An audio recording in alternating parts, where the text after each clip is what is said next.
Uptown Swing. Level 2. That's big. So we did swingouts. We made it gooder. You had to be there. It was great, but you had to be there. But basically, we did a bunch of exercises, which don't quote me on them because they look all dumb on a recap. But we did this for people who were there.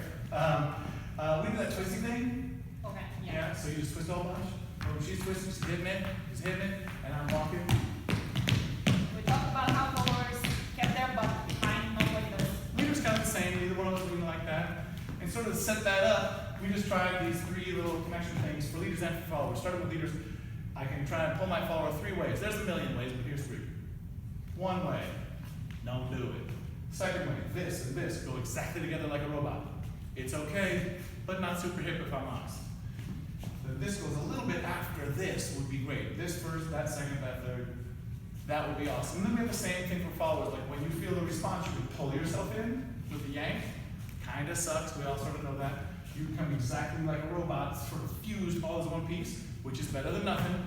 Or maybe the tiniest delay from here to here, and then it feels good. And we're trying to do it all over in the swing out and make that good.